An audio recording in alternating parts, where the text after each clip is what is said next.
everybody. Awesome. I love hearing people say it. My name is Alex Castro. First off, can you all hear me? Awesome. Awesome. It's always a little bit of a question in this space. So for the past 7 weeks, I have had the honor of being the director of this show. It's been a lot of hard work, a lot of fun, a couple of tears, but that's community theater and we do it because we love it. And I'm seeing some faces out here that I'm really just quite glad to see. And I think we've got something pretty special in store for you. A couple of quick notices. First off, there are some things in the program that didn't quite get typed up right that I wanted to draw attention to quick. A couple of parts did not get listed in there just through formatting error. I will tonight be playing the part of Count Paris, and Cole Bott will be playing Peter, who is a servant to the Capulet family, as well as a couple other things. So glad to see you all here, truly. Another thing that I wanted to do real quick is there are some people, as an actor, as a director, I'm aware that I'm on the side of things for theater that people get to see. But for every single hour that we put into it, there's a whole lot of people that put in 2 or more hours that don't get to be up here on stage. One of them is in the house right now, and I really want to draw attention to her. Jana, could you please stand up? This is Jana Votova. She has been one of our rehearsal aides this summer. This show would not have happened without her. For every time I had actors up here, for every time we were working a scene, she had 2 other groups in the back drilling lines, which there's a lot of lines to drill. So Gianna, from the bottom of my heart on the last day, thank you very much for helping this happen this summer. Another lady who is not here right now, but her name is Vita Chalmers. She headed a team of costumers that basically spent 5 weeks doing nothing but sewing and has made almost every single stitch you will see in this show. And to not acknowledge them is just to not be grateful. That's something I take very dearly. One last note before we get going here. Shakespeare is an audience participation event. We have got some great music. When you hear people clapping, feel free to clap along. We got some really out there jokes. Most people don't realize that a lot of Romeo and Juliet is actually an insanely funny show. Laugh along. Feel free to just have a great evening and relax. I'm done talking. Without further ado, please sit back and enjoy William Shakespeare's Romeo and Juliet.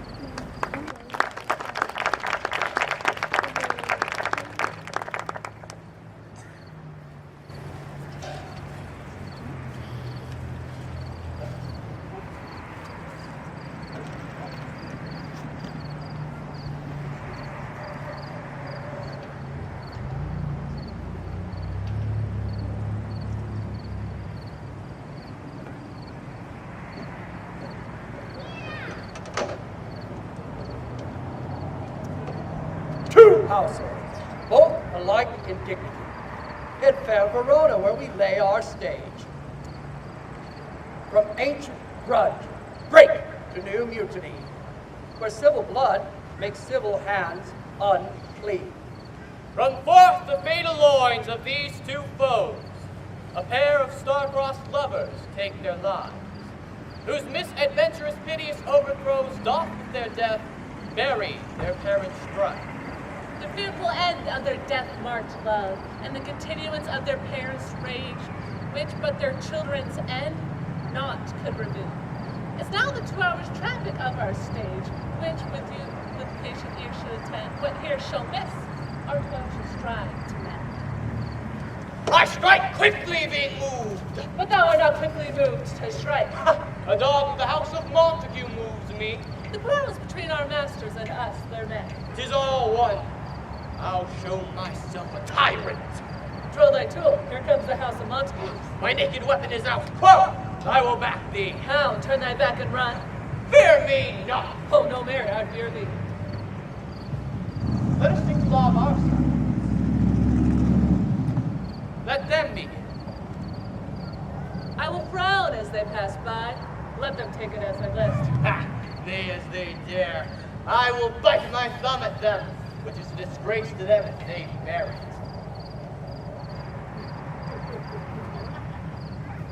Do you bite your thumb, sir? I do bite my thumb, sir. Do you bite your thumb at us, sir? Is the law on our side if I say aye? No. No, sir! I do not bite my thumb at you, sir, but I bite my thumb, sir. Do you quarrel, sir? Oh, quarrel, sir? No, sir. But if you do, I implore you. I serve as good a man as you. No better. Well, sir. Nay, say better. Here comes my master's kinsman. Yes! Better, sir. You lie. Stand if you be men. Vigory. Remember thy washing blow.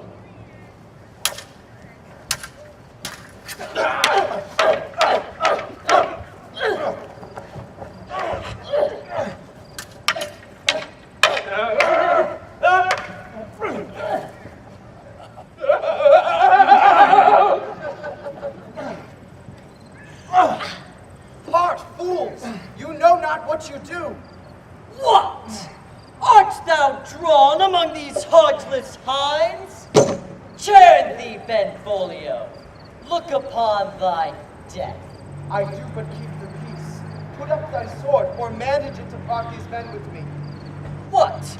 Drawn and talk of peace? I hate the word as I hate hell. All Montagues ends thee. Have at thee, coward! What noise is this? Give me my long sword! How? What are you for sword? I'll deliver, Castellan! Let me go, hold me not. Master, stop to seek a foe! Rebellious subjects! Enemies to peace! Profaners of this neighbor's stain and steel! Will you not hear? Why, ho, you men, you beasts! On pain of torture from those bloody hands, throw your mistempered weapons to the ground and hear the sentence of your moving prince.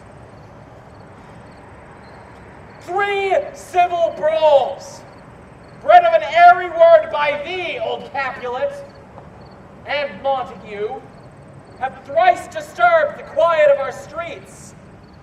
If ever you disturb our streets again, your lives shall pay the forfeit of the peace.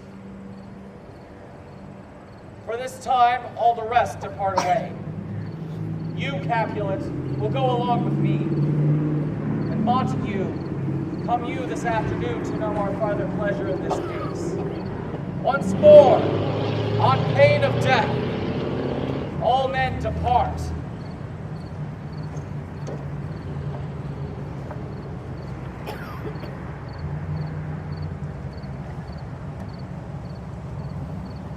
Who said this ancient quarrel no approach? Were you by when it began? Speak, nephew! Where is Romeo? Have you seen him today? Right glad I am was not this fray. Madam, the hour before the worship sun, northeast, a troubled mind drove me to walk abroad.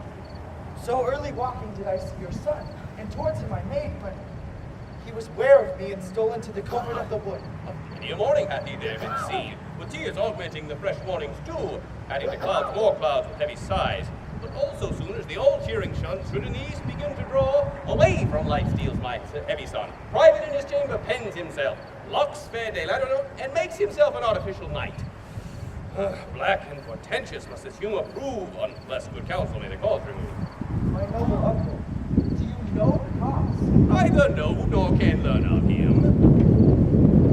Have you importuned him by any means? Both by myself and by many others. If we could but learn the cause from where his sorrows go, we would as soon give cure as no. See where he comes, so please you step aside.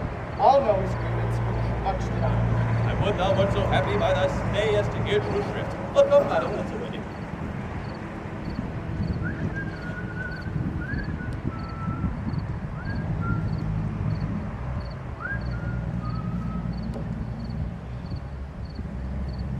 Good morrow, cousin. Is the day so young? But news struck 9. I Ay me, sad hours seem long. Was that my father that went head so fast? What? What sadness lengthens Romeo's hours? Not having that which having makes them short. In love? Out. Of love. Out of her favor, where I am in love. Alas, that love so gentle and sweet should be so tense and ruffled. Alas, that love, whose view is muffled still, should, without eyes, see pathways to hell. Where shall we die? Oh me, what pray was here? Yet tell me not, for I have heard it all. Here is much to do with hate, but more with love. Why then, oh brawling love, oh loving hate, oh anything of nothing first created. Dost thou not laugh? No, because I rather weep. Good heart, but why? Thy good heart's oppression. Why, such is love's transgression. Love is a smoke raised with a fume of sighs, being purged at fire, sparkling in lover's eyes. What is it else? A madness most discreet, a choking gall and a preserving sweet. Farewell, my cuz. Soft. I will go along. And if you leave me so, you do me wrong. Ah, tut! I am not here. This is not Romeo. He's some other where. Tell me instead, who is it that you love? What shall I groan and tell thee? Wrong, I know, but sadly, tell me who. In sadness, I do love a woman. I aimed so near when I supposed you loved. A right good marksman, and she's fair, I love. Well, a right fair mark, fair cuz, is soonest hit. Well, in that hit you'll miss. She'll not be hit with Cupid's arrow, she hath Dian's wit. And in strong proof of chastity, well armed from love's weak childish bow, she lives uncharmed. Oh, she is rich in beauty, only poor that when she dies, with beauty dies her store. Then she hath sworn that she will still live chaste. And in that sparing makes huge waste. She is too fair, too wise, wisely too fair to merit bliss by making me despair. Be ruled by me. Forget to think of her. Oh, teach me how I should forget to think. By giving liberty unto thine eyes. Examine other beauties. 'Tis the way to call hers exquisite, and question more. He that is stricken blind cannot forget the precious treasure of his eyesight lost. Farewell, thou canst not teach me to forget. I'll pay that doctrine, or else die in debt.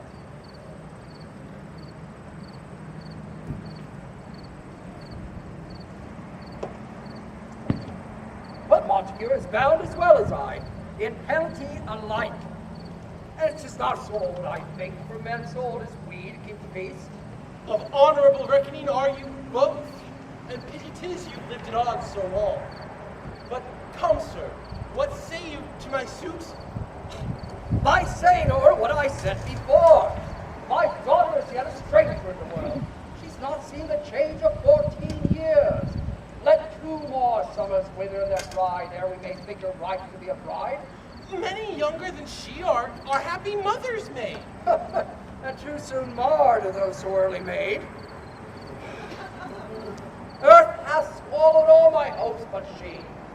But woo her, gentle Paris, get her heart. And my will to her consent is but a part. And she agreed, within her scope of choice, lies my consent and fair according voice. This night I hold an old accustomed feast, to which I've invited many a guest such as I love. And you, among the score, one more most welcome would make my number more. And my poor house, look to behold this night, earth-treading stars make dark heavens light. Come, go with me.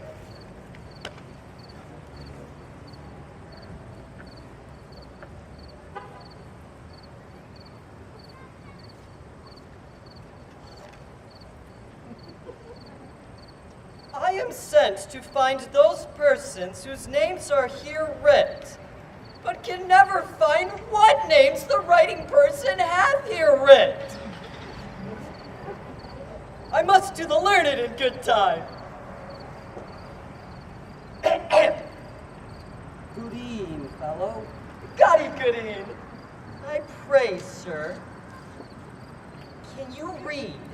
Aye, 'tis mine own fortune, in my misery. Perhaps you have learned it without book. But I pray, can you read anything you see?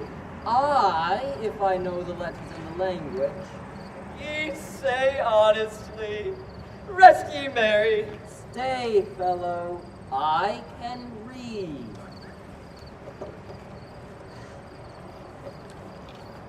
Signor Martino and his wife and daughters, County Anselm and his beauteous sisters, Signor Placiento and his lovely nieces, Mercutio and his brother Valentine. A fair assembly. Whither should they come? Oh, Whither? To supper? to our house. Whose house? My master's. Indeed, I should have asked thee that before. Now I'll tell you without asking. My master is the great rich Capulet. And if you not be of the house of Montagues, I pray come and crush a cup of wine. Rest ye merry.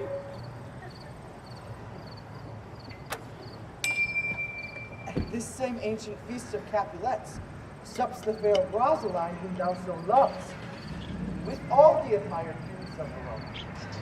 Go thither with an unattainted eye, and compare her face to some that I will show, and I will make thee think thy swan and grow. When the devout religion of mine eye maintains such falsehood, then turn tears to fire. One fairer than my love, the all-seeing sun ne'er saw such a sight since first the world begun. Tut, you saw her fair, none else being by, herself poised with herself in either eye. But in that same crystal scales let there be weighed your lady's love against some other maid, that I will show thee shining at the feast, and she shall scant show well that thou showest best. I'll go along, no such sight to be shown, but to rejoice in splendor of mine own.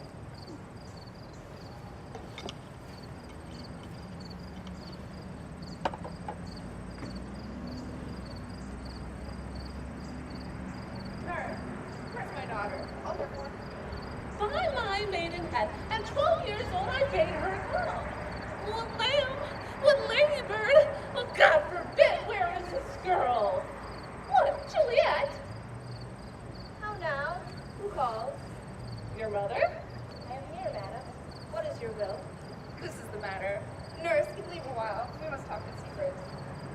Nurse, come back. I have remembered me. Thou is here a consul. Thou knowest my daughter's of a pretty age. Babe, I can tell her age unto the hour. She's not 14. Are they 14, 15 now? She's not 14. How long's now, Lambstein? A fortnight and odd days. Even or on, all the days of the year, come Lammas Eve at night, shall she be 14. Susan and she, God rest all Christian souls, were all an age. Susan was gone now. She was too good for me. But as I said, come Lammas Eve at night, shall she be 14, that shall she. Mary, I remember it well. 'Tis since the earthquake now 11 years, and she was weaned. I never should forget it. For even the day before she broke her brow, and my husband, God rest his soul, was a married gentleman, took up the child and said, Yea, quoth he, dost thou fallest upon thy face? Thou wilt fall backward when thou hast more wit. Will thou not jewel? And by my holy dame, the pretty wench left crying, and said I. To think how a jest shall come about. Onward, if I shall live 1,000 years, I never should forget it. Will thou not jewel? And the pretty fool stinted, and said I. Enough of this. I pray thee, hold thy peace. Yes, madam, but I did not choose the lad.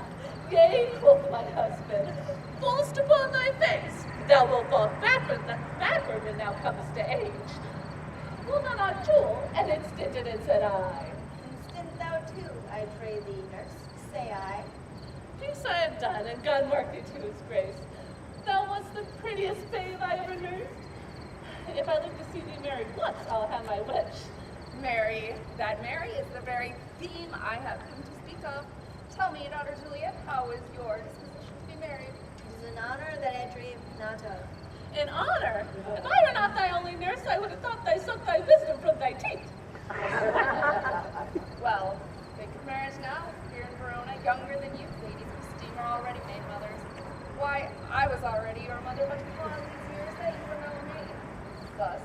brief, the valiant Paris seeks me for his A man, young lady, such a man. Isn't all the world white? He's a man of wax. Verona's summer hath not such a flower. What say you? You love the gentleman. Tonight you shall behold him at our feast. Read o'er the volume of young Paris's face, find delight that there in beauty's head. Read o'er the volume of young Paris's eyes, find written born on his precious book of love, his unbound lover, to beautify holy lives and cover. That book in many's eyes doth share the glory, that in gold first selects him the golden story. So shall you share all that he doth possess, in having him make you yourself no less. No less, nay, bigger. Women grow by men. What say you? Can you like a Paris love? I'll look to like you, looking like a move. Madam, the guests are come. Supper's served up. You called, my young lady asked for. The nurse cursed in the pantry, and everything in extremity. I must hence to wait. I beseech you, follow straight. We follow thee, Juliet, the county stays. Go, girl, seek happy nights to happy days.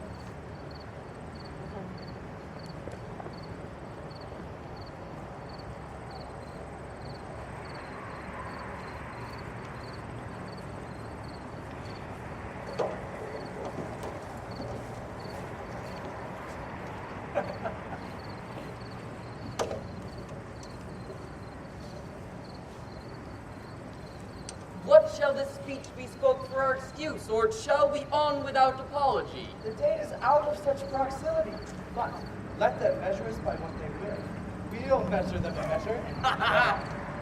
Give me a torch. I am not for this ambling. Being but heavy, I will bear the light. Nay, gentle Romeo, we must have you dance. Not I, believe me.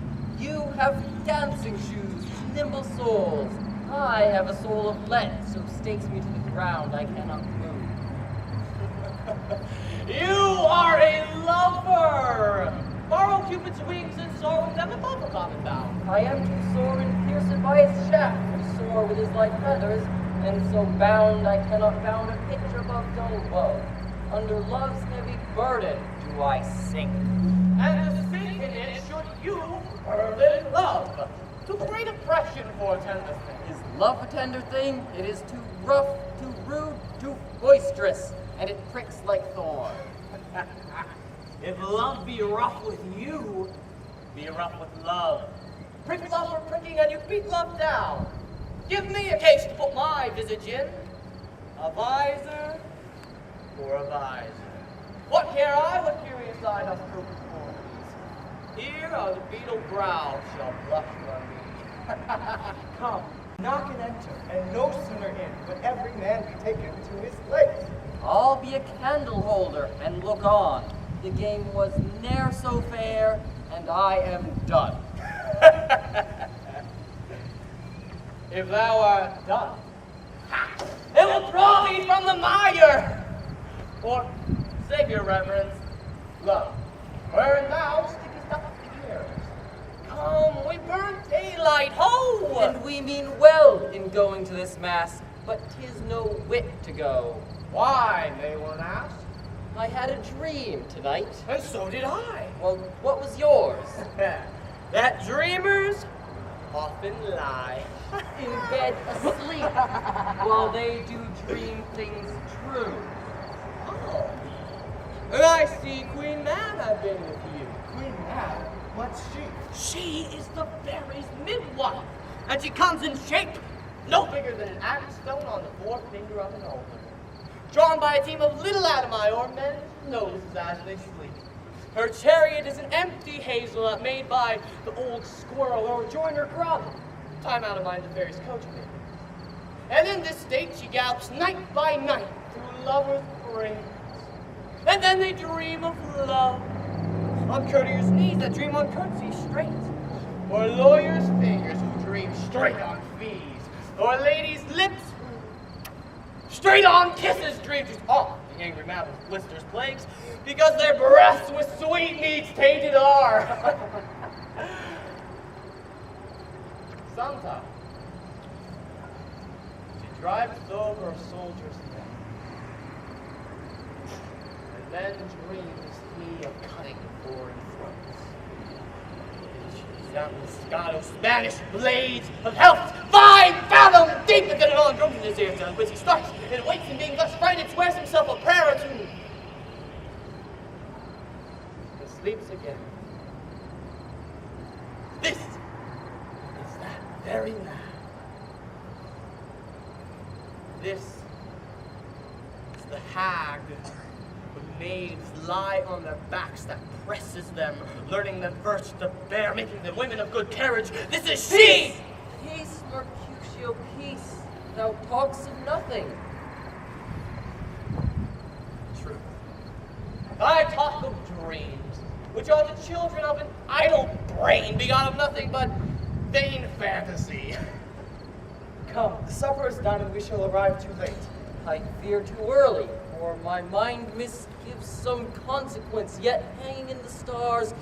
But he that hath the steerage of my course, direct my sail.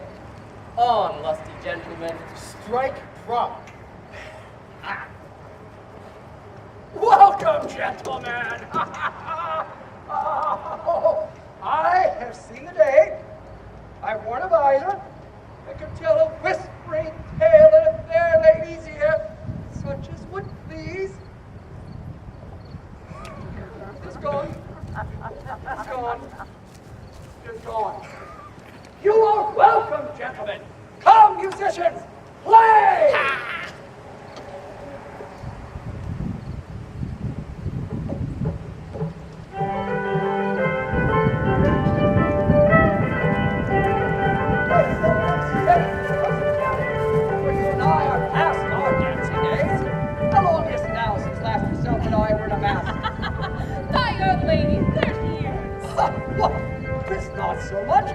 So much. Just since the nuptials of Lucento, so 5 and 20 years, and then we mass. 'Tis more, his son is 30. What, will you tell me that? His son was but a ward 2 years ago. What lady is that which the family yonder night? I know not, sir. Oh, she doth teach the torches to burn bright. Seems she hangs upon the cheek of night. Did my heart love till now, forswear its sight, for I ne'er saw him till this night. This by his voice should be a Montague. Now by the stock and honor of my kin, to strike him dead I hold it not a sin. Why, how now, kinsman, wherefore scorn you so? Uncle, this is a Montague, our foe, a villain that is hither come in spite, to scorn at our solemnity this night. Then Romeo, is it? 'Tis he, that villain Romeo. Get me, gentle gods. Let him alone. He bears him like a portly gentleman, to say true, Verona brags of him. I would not, for the wealth of all this town here in my house, give him disparagement. Therefore, be patient. Make no note of him. I'll not endure him. He shall be endured. What, good man boy? I say he shall. Go to. Am I master here or you? Go to. Go to.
I may profane with my unworthiest hand, the holy sin is this.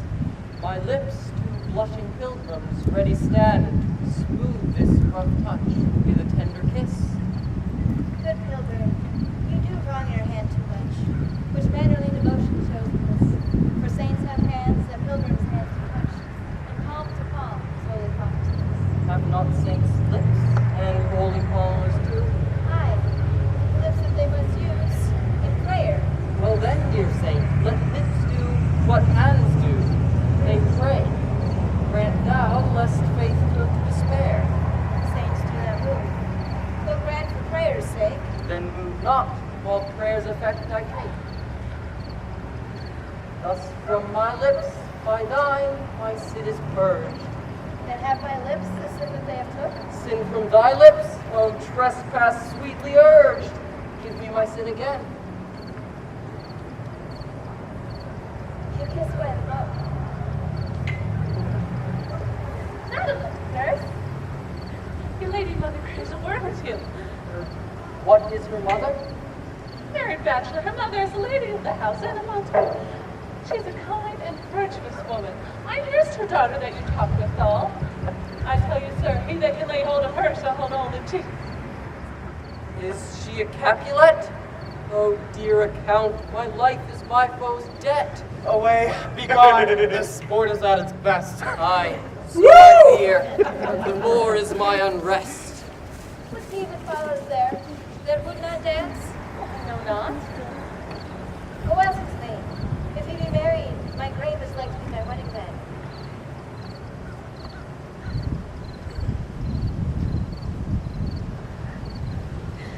His name is Romeo, and a Montague, the only son of your great enemy. My only love sprung from my only hate. Too early seen unknown, and known too late. My prodigious birth of love it is to me that I must love alone that enemy. What's this? What's this? Rhyme I learn even now was one I danced withal.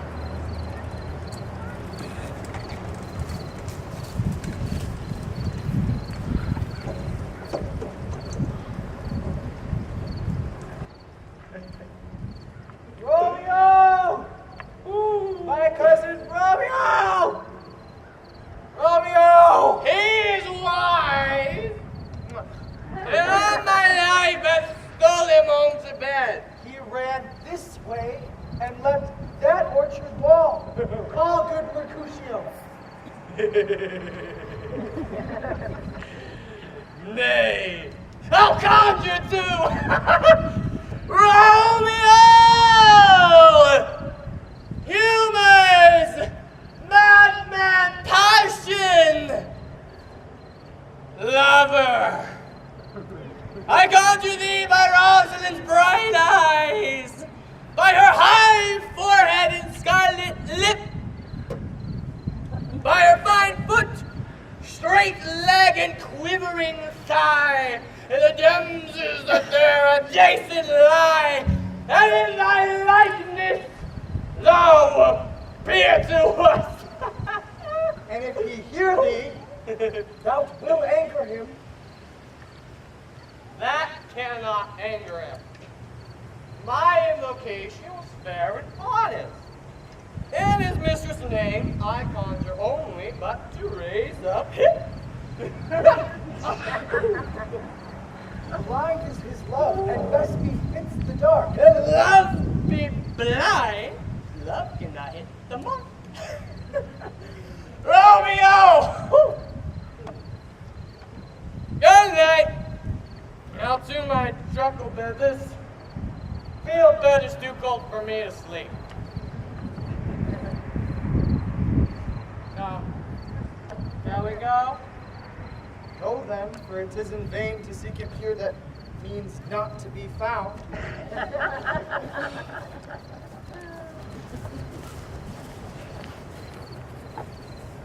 He jests at scars that never felt a wound.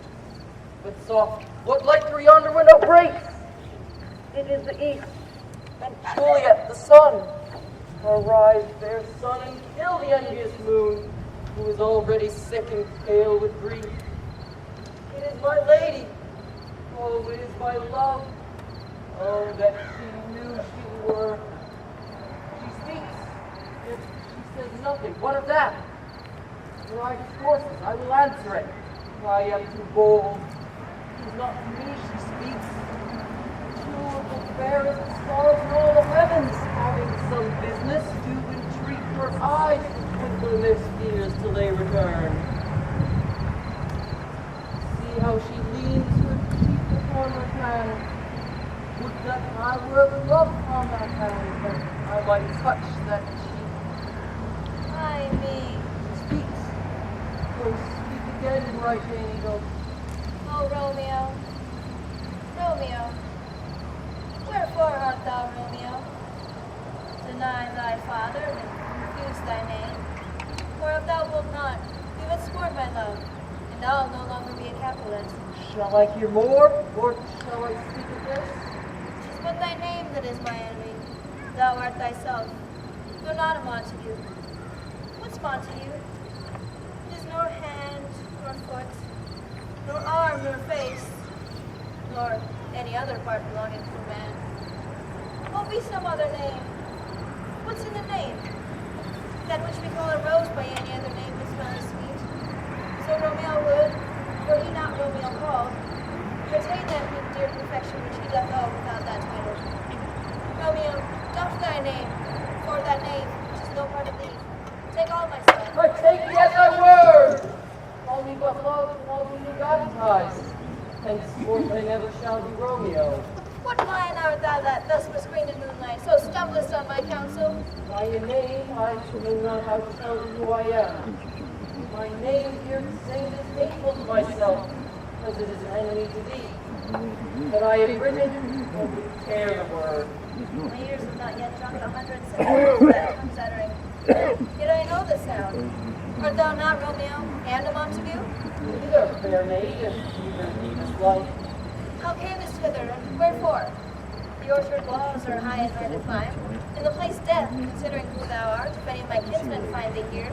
What love can do that dares love of him? Therefore thy kings can almost stop for me. If they do see thee, they will murder thee. Alack, there lies more peril in thine eyes than 20 of their swords. Look thou but sleep, and I am proof against their enmity. Would not for the world they saw thee here. My knights look to hide you from their eyes, and what thou love me, let them find me here. By whose direction foundst thou out this place? My love, which first did prompt me to inquire, I am no pilot. Thou know'st the mask of night is on my face. Else would a maiden blush would paint my cheek for that which thou hast heard me speak tonight. Fain would I dwell on form. Fain deny what I have spoke. Would farewell compliment. Dost thou love me? I know thou wilt say aye. I will take thy word. Yet if thou swearest, thou make me false. At lover's perjury, they say. Job laughs. Romeo, if thou dost love me, pronounce it faithfully. Or if thou thinkst I am too quickly won, I'll frown, be perverse, and say thee nay. So thou wilt woo. But else not for the world. In truth, fair Montague, I am too fond. But I'll prove more true than others ever more plain to be strange. I should have been more strange, I must confess, but that thou overheardst me ere I was aware of my true love's passion. Therefore pardon me, and not to impute this yielding to light love as the dark night has so discovered. Lady, by yonder blessed moon I vow. Oh, swear not by the moon, the inconstant moon, with the monthly changes in her circle orbs. To set thy love prove likewise variable. What shall I swear by? Do not swear at all, or if thou wilt, swear by thy gracious self, which is the God of my idolatry, and I'll believe thee. If my heart's dear love. Well, do not swear, although I joy in thee. I have no joy in this contract tonight. It is too rash, too sudden, too unadvised, too like the lightning which doth cease to be ere one can say, it lightens. Sweet Romeo, good night. As sweet repose and rest come within thy heart as within my breast. Oh, wilt thou leave me so unsatisfied? What satisfaction canst thou have tonight? The exchange of thy faithful vow for mine. I did give thee mine before thou didst request it, and yet I would in word to give again. Wouldst thou withdraw it? For what purpose, love? And to be frank, and give it thee again. My bounty is as boundless as the sea. My love is deep. The more I give, the more I have. For both are infinite. I hear some noise within. Sweet love, I do. Stay but a little, and we'll come again. Oh, blessed night! I am afeard, being in night, all this is but a dream.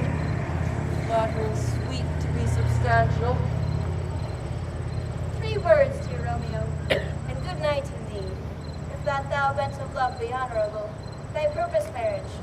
Send me word tomorrow by one that I'll prepare to come to thee. When and what time thou wilt perform the rite, and all my fortunes at thy foot I'll lay. Follow thee, my lord, throughout the world. By and by I come. But if thou readst not well, I do beseech thee. I come anon to cease thy strife and leave me to my grief. Tomorrow I will send. So cried my soul. 1,000 times good night. 1,000 times the worst want I light. Love goes towards love as schoolboys from their books, but love from love towards school with heavy looks. Hist, Romeo, hist! Oh, for a falconer's voice to lure this tassel gentle back again, with repetition of my Romeo. Romeo? My Nias, What o'clock tomorrow shall I send to thee? by the hour of 9. I will not fail. 'Tis 20 years till then. I have forgot why I did call thee back. Let me stand here till thou remember it. I shall still forget to have thee still stand there, remembering how I loved thy company. And I'll still stay to have thee still forget, forgetting any other home but this. It is almost morning. I would have thee gone, and yet no further than in the mountain's bird, the lesson happily from his hand. And with a silken thread plucks it back again, so loving jealous of his liberty. I would I were thy bird. Sweet, so would I, yet I should kill thee with much cherishing. Good night, good night. Parting is such sweet sorrow that I should say good night till it be tomorrow. Sweet smell in thine eyes, and peace be in thy breast. Would that I were sleep and peace, so sweet to rest.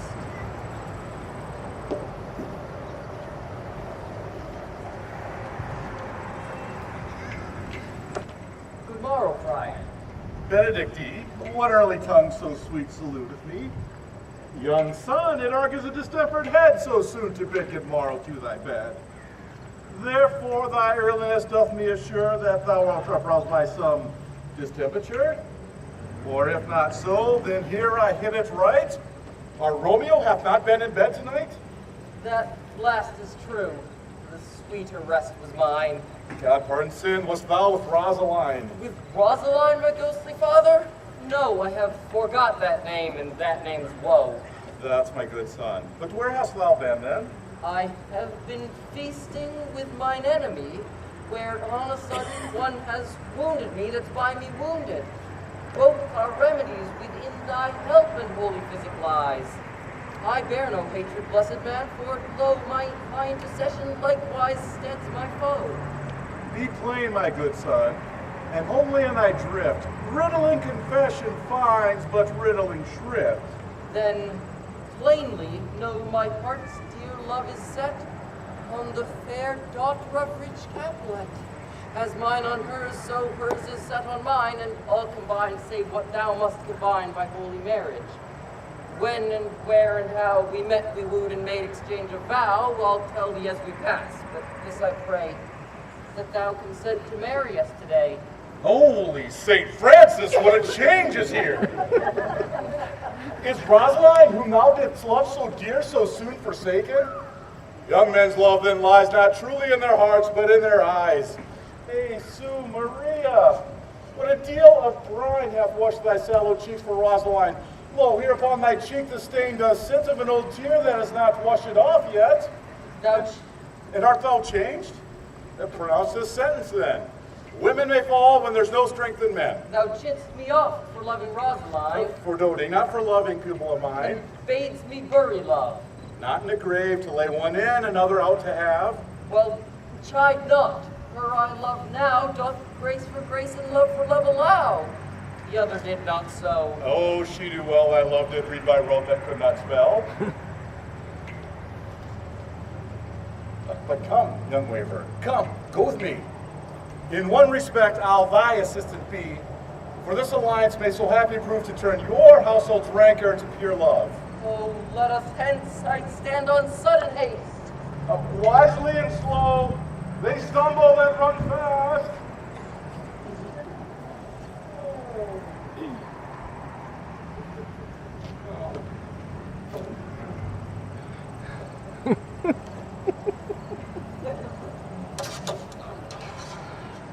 Where the devil should this Romeo be?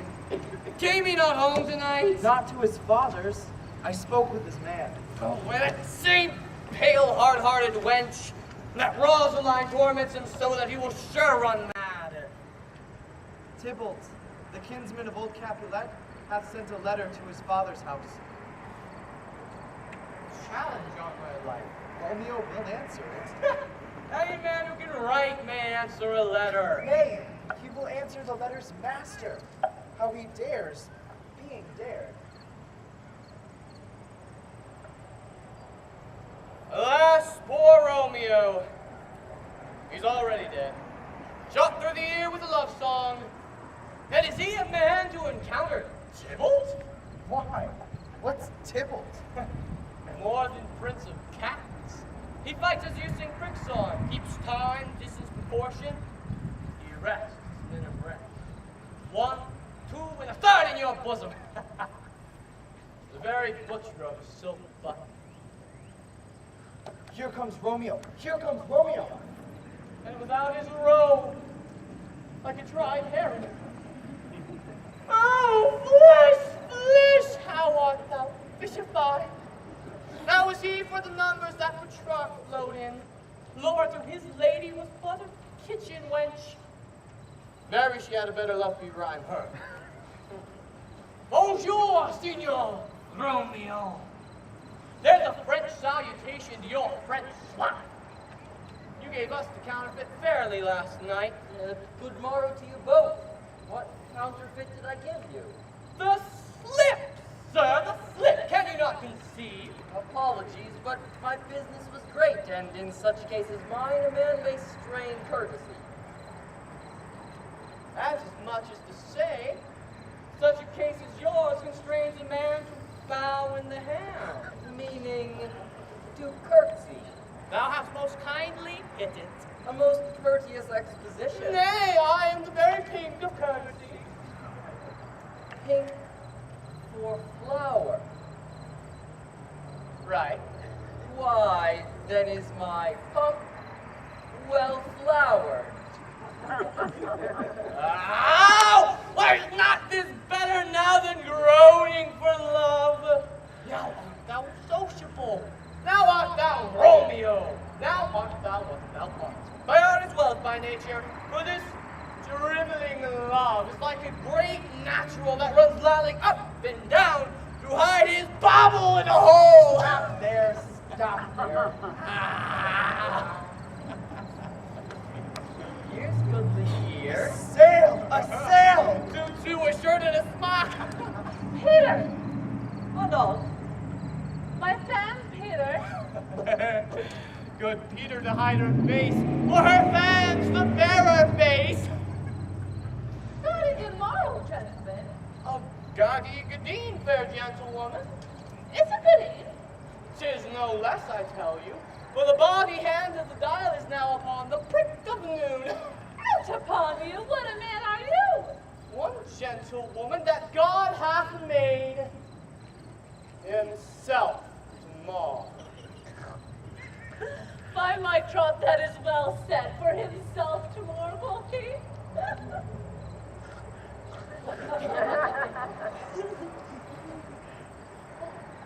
Gentlemen, can any of you tell me where I may find the young Romeo? I am the youngest of that name, for fault of the worse. Yea is the worst, well. Very well, took a faith wisely, wisely. Well, if you be he, sir, I desire some confidence with you. She will indict him to some supper. Abide, abide, abide! Thou hell! Oh, what hast thou found? No hair, sir. Unless a hair, sir, and a London pie. That is something Damn! And the whore ere it be spent! Romeo, will you come to your father? Go to dinner thither. I will follow you. Farewell, ancient lady. Farewell, lady, lady, lady. Pray you, sir, what saucy merchant was that was so full of his roguery? A gentleman, nurse, who loves to hear himself talk, and will say more in a minute than he will stand to in a month. Well, then, if he speaks anything against me, I'll take him down. And even lustier than it is 20 such jacks.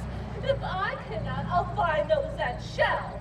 Oh, scurvy name, I'm not a one of his flirt gills. I'm not of his skeins mates. And thou must stand by too and suffer every knave to use me at his pleasure. I saw no man use you at his pleasure. If I had, my weapon should quickly have been up, I warrant you. I dare draw as soon as another man if I see occasion in a good quarrel. And the law on my side. Now, for God, I am so vexed that every part about me quivers. Scurvy knave.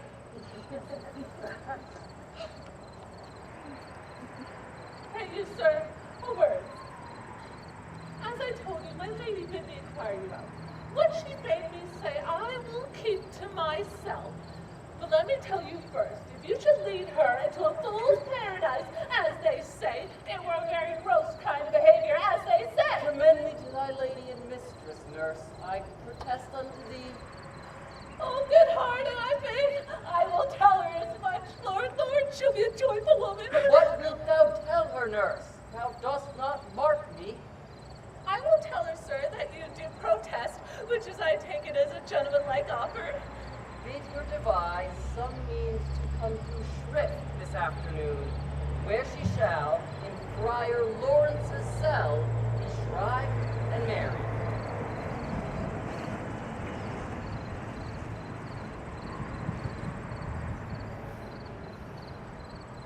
There. Here is for thy pains. Well, truly, sir, not a penny. Go to, I say you shall. This afternoon, sir? Well, she will be there. And stay, good nurse. Behind the abbey wall, within the hour, my man shall be with thee, and bring thee cords made like a tackled stair, which to the high-topped gallant of my joy must be my convoy in the secret night. Farewell, be trusty, and I'll quit thy pains. Farewell, commend me to thy mistress. God bless thee, sir. Hark you, sir. What sayest thou, dear nurse? Oh, there's a nobleman in town, a one Paris, who'd vainly led her abroad. But she, poor soul, had at least see a toad, a very toad has seen him. I anger her sometimes and tell her that Paris would be the properer man. But I warrant when I say so, she looks as pale as any fountain in the verse of the world. Commend me to thy maid, lady. Farewell. Aye, 1,000 times. Peter! Oh no! Before and apace!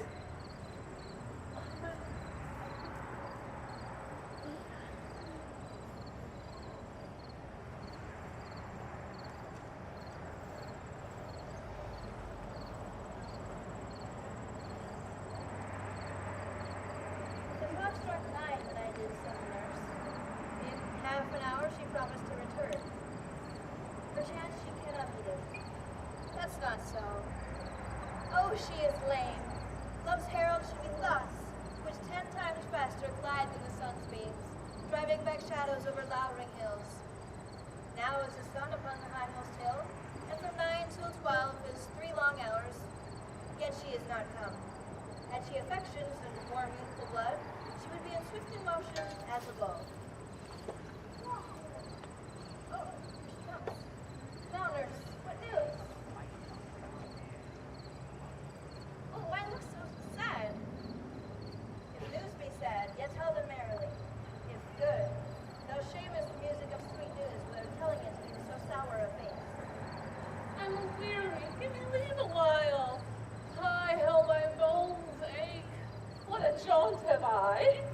I would thy had my bones, and I thy news. Come, what says Romeo?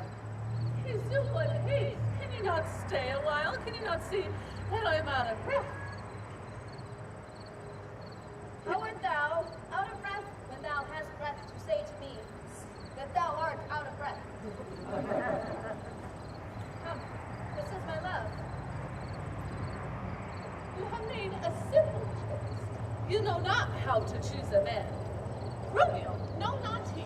No, his face be better than any man's, and a leg that excels all men's, and for a hand and a foot and a body, though they be not to be talked of, yet they are past compared. Is not the flower of courtesy, but I warrant him as gentle as a lamb. Go thy ways, wench, and serve God. What have thy dined at home? No, but all this did I know before. What says he of our marriage? What of that? Lord, how my head aches! What a head have I! Say, I'm sorry that thou wert not well. Sweet, sweet, sweet nurse. Oh, what says my love? Your love says, like an honest gentleman, and I warrant a virtuous. Where's your mother? Where is my mother? Why, she is within. How oddly thou repliest. Your love says, like an honest gentleman. Where is your mother?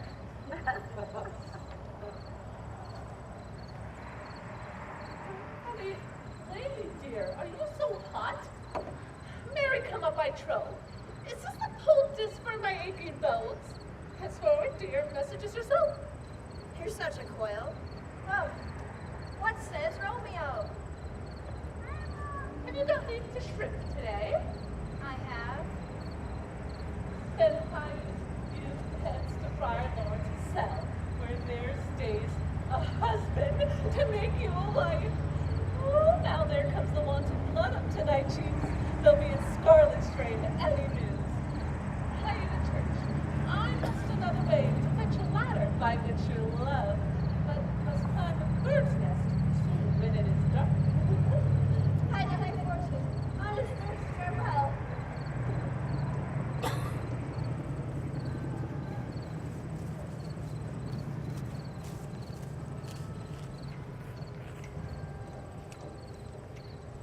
So smile the heavens upon this holy act, that after hours with sorrow chide us not. Amen, amen. But come what sorrow can, it cannot countervail the exchange of joy that but 1 minute gives me inner sight. Do thou but close our hands with holy words, and let love devouring death do what he dare. 'Tis enough I may but call her mine. These violent delights have violent ends, and in their triumph die, like fire and powder which, as they kiss, consume. The sweetest honey is loathsome in its own deliciousness, and in the taste confounds the appetite. Therefore, love moderately, long love does so. Too swift arrives as tardy as too slow. Here comes the lady.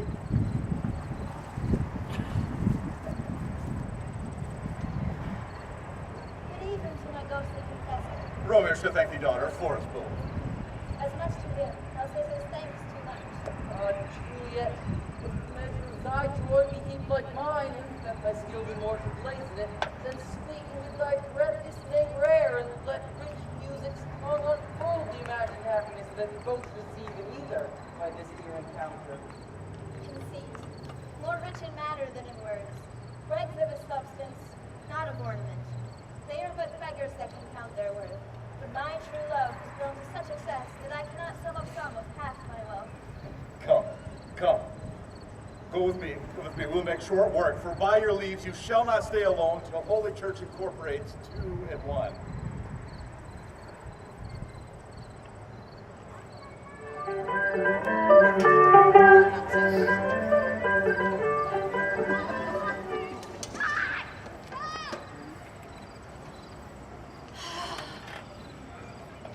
I pray thee, good Mercutio, let's retire.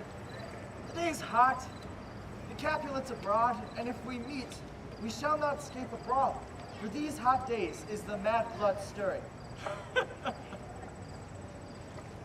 Thou art like one of those fellows that when he enters the confines of a tavern, claps me his sword upon his table and says, God send me no need of thee. And by the order of the second cup, draws it on the jar when indeed there is no need. By my head, here comes the Capulets. By my heel, I care not. Gentlemen, goody! A word with one of you. And but one word with one of us. Couple it with something. Make it a word and a blow. You shall find me apt enough to that, sir, and you will give me occasion.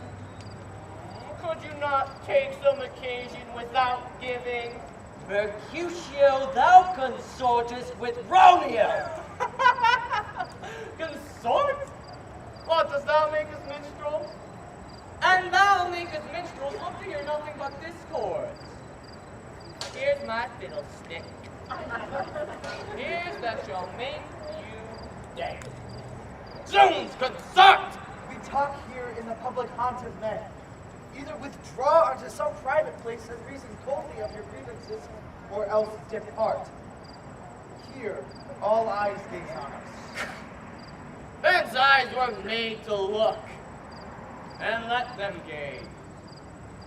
All not but for no man's pleasure eye. Well, peace be with you, sir. Here comes my man. But I'll be hanged, sir, if you wear your livery.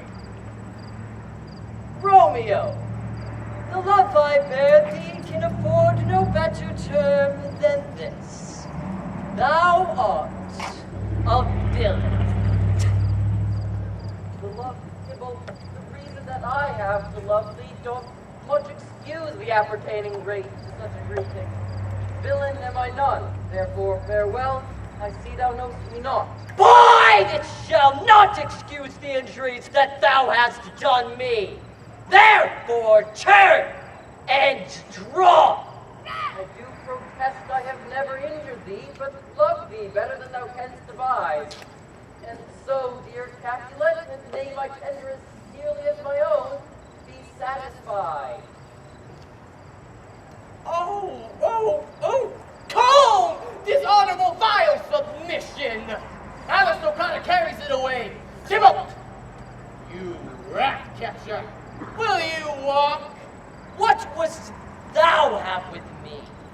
Good king of cats, nothing but one of your 9 lives.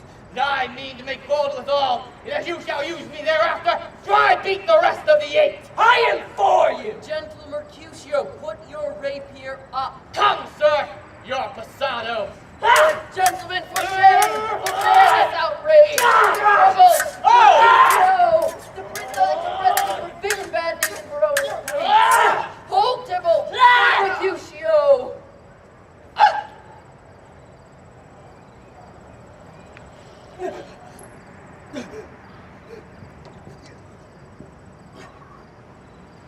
I am hurt. I'm bad. Dizzy gone and have nothing. What? Art thou hurt? Aye, a scratch, Mary, 'tis enough.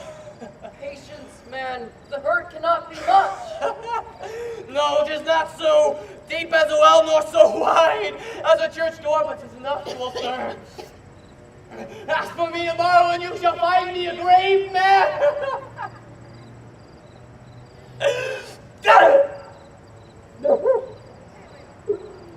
Why? The devil came in between us. I was hurt under your arm. I thought only for the best.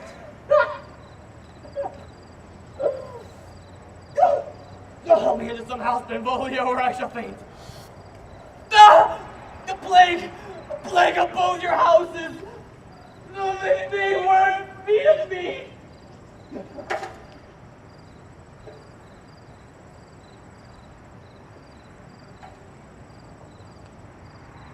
Brave Mercutio is dead. And here comes the furious Tybalt back again. Alive in triumph, and Mercutio slain? Now, Tybalt, take that villain back again that late thou gavest me. For good Mercutio's soul is but a little way above our heads, staying for thine to keep him company. And either thou, or I, or both must go with him. Thou, wretched boy, that didst consort him here, shalt with him hence. This shall determine that.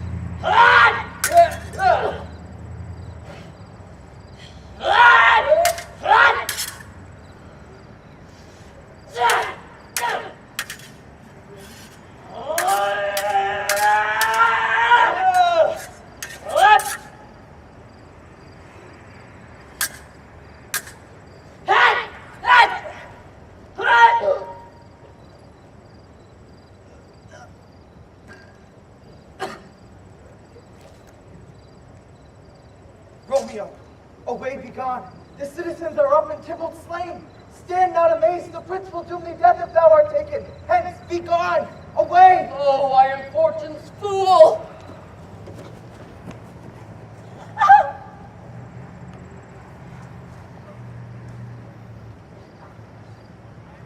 Where are the vile beginners of this fray?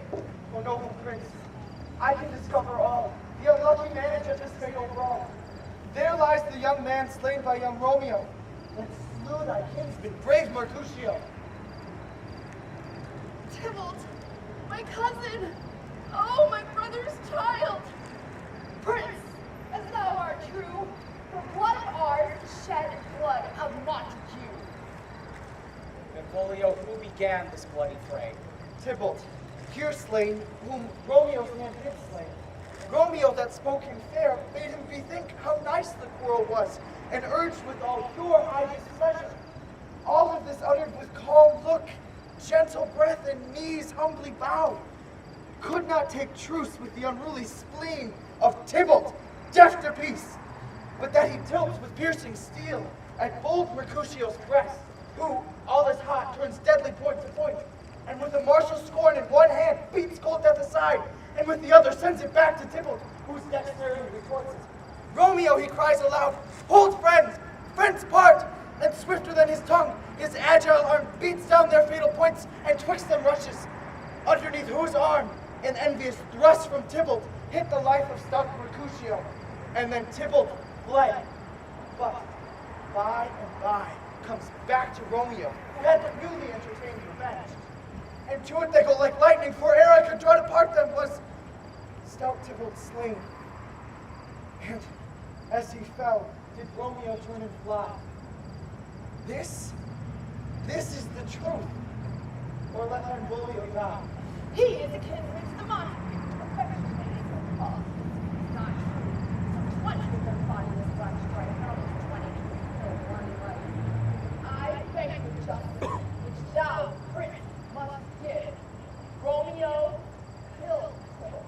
Romeo must not live. Romeo slew him. He slew Mercutio. Who now the price of his dear blood doth owe? Oh, not Romeo, Prince. He was Mercutio's friend. His fault was conclude but what the law should end. The life of Tybalt! For that offense, immediately we do exile him hence. I have an interest in your fate's proceeding. My blood, for your rude brawls, doth lie a-bleeding. I'll immerse you with so strong a fine that you shall all repent the loss of mine. Drive Romeo hence in haste, else when he's found, that hour is his last. Bear hence these bodies and attend our will. Mercy but murders, pardoning those that kill.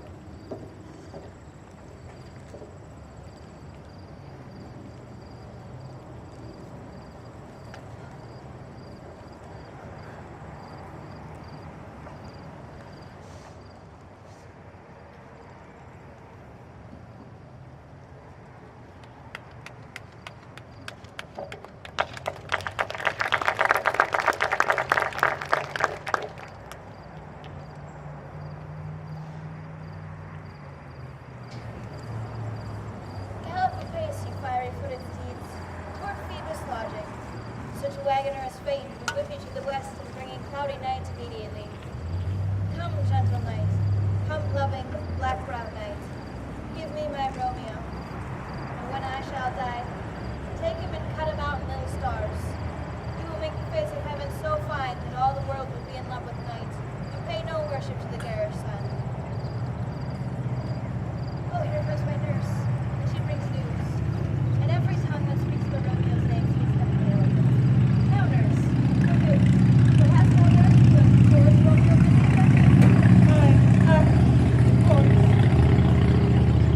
Why dost thou bring thy hands? Oh, what a day. He's dead. He's dead. He's dead. We are undone. We are undone. Let the day. He's gone. He's killed. He's dead. Can heaven be so envious? Romeo had. No, heaven cannot. Oh, Romeo, Romeo. Who would have ever thought it, Romeo? What devil art thou that dost torment me thus? This torture should be roared in dismal hell. Hath Romeo slain himself? If he be slain, say aye or no. Brief sounds determine of my wheeler woe. I saw the wound. I saw it with mine eyes. God save the mark here on his deadly breast. A piteous corpse, a bloody piteous corpse. Brave my heart, poor bankrupt, strike at once. To prison thine eyes ne'er look on liberty. Oh, Tybalt, the best friend I had. Oh, courteous Tybalt, honest gentleman. And I shall live to see thee dead. What storm is this that blows so contrary? Is Romeo slaughtered and is Tybalt dead? For that dreadful trumpet sound the general doom. For who is living if those two are gone? Tybalt is gone. It's Romeo is banished. Romeo that killed him, he is banished. Oh God, Romeo's hand shed Tybalt's blood? It did, alas, it did. Oh, serpent hid with a flattering face, did ever dragon keep so fair a cave? There's no trust, no faith, no honesty in men. All perjured, all forsworn, all not, all dissemblers. Oh, where's my man? Oh, give me some hope, Vide. These griefs, these woes, these sorrows make me old. Shame come to Romeo. Blistered be thy tongue for such a wish. Romeo was not born to shame. Upon his brow, shame is ashamed to sit. Will you speak well of him that killed your cousin? Shall I speak ill of him that is my husband? Oh, poor Romeo, whose tongue shall smooth your name, when I, thy 3 hours wife, have mangled it. But wherefore, villain, didst thou kill my cousin? Romeo lives, that Tybalt would have slain. Tybalt is dead, that would have slain my husband. All this is some comfort. Wherefore we buy then. The word there was, worser than Tybalt's death, that murdered me. I would forget it fain, but oh, it presses to my memory. Then banish it. That one word, banish it, hath killed 10,000 Tybalts. Tybalt's death was woe enough had it ended there. Romeo is banished. To speak that word is Romeo, Juliet, Tybalt, father, mother, all slain, all dead. Romeo is banished. There is no limit, no measure bound in that word's death. Where are my mother and father, nurse? Weeping and wailing over Tybalt's corpse. Will you go to them? I will take it thither. Wash they his wounds with tears? Mine shall be spent when theirs are dry, for Romeo is banished. Nurse, take up those cords. Poor ropes, you are beguiled. Both you and I, for Romeo is exiled. He made you a highway to my wedding, my bed, but I, a maiden, thy maiden would away. Come, nurse, all to my wedding bed, and death, not Romeo, can take my maiden. Come you to your chamber. I'll find Romeo to comfort you. I won't well where he is. How you can, Romeo will be here at night. Out to him. He is hidden by our Lord's cell. We'll find him. Give him this ring, and with my knight, take his last farewell.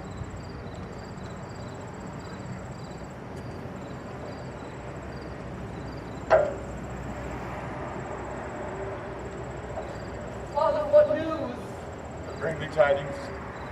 Too familiar, my dear son, with such sour company. I bring thee tidings of the prince's doom. What less than doomsday is the prince's doom? A gentler judgment banished from his lips, not body's death, but body's banishment.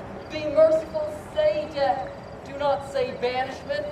Hence from Verona thou art banished. Be patient, for the world is broad and wide. There is no world without Verona's walls, but purgatory, torture, hell itself. Hence banished, it is banished from the world, and world's exile is death. O deadly sin, O rude unthankfulness, thy fault our law calls death. But the kind prince, taking thy side, hath rushed aside the law, and turned that black word death to banishment. This is dear mercy, and thou seest it not. 'Tis torture and not mercy. Heaven is here where Juliet lives, and every cat and dog and little mouse may look on her and live in bliss, but Romeo may not. Banish it, O friar, the damned use that word in hell. Howling attends it. How hast thou the heart being a divine, a ghostly confessor, sin absolver, and my friend professed, to mangle me with that word banish it? A fond madman, here be a little speech. Unless philosophy can make a Juliet, to supplant a town, reverse the prince's doom, it helps not, it avails not. Speak no more. Arise, one knocks. Good Romeo, hide thyself, that will be taken. By and by I come. Let me come in and you will know my errand. I come for Lady Juliet. Welcome then. Oh, holy friar, oh, tell me, holy friar, where is my lady's lord? Where is Romeo? Here on the ground with his own tears made drunk. Oh, he is even in my mistress' case. Just in her case, oh, woeful sympathy, oh, piteous predicament. For even so she lies, blubbering and weeping, weeping and blubbering. Oh, stand up, stand and you be a man. For Juliet's sake, for her sake, rise and stand. Why should you lie in so deep an own? Nurse. Ah, sir, death is the end of all. Speakest thou of Juliet? How fair is she? Doth she not think me an old murderer now I have stained the child of our joy with blood removed but little from her own? Where is she, and how doth she, and what says my concealed lady to our cancelled love?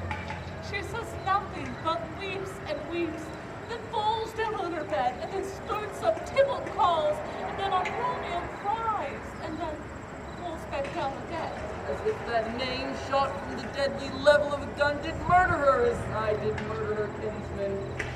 Tell me, friar, in what part of my anatomy doth my name lie? Tell me that I may sack that hateful mansion. Hold thy desperate hand. Art thou a man? Thy form cries out thou art. Thy tears are childish. Unseemly child and a seeming man, and ill-beseeming beast and seeming both. Thy form is but thy noble shape is but a form of wax, digressing from the valor of man. Thy dear love sworn, but hollow perjury, killing the love which thou hast vowed to cherish.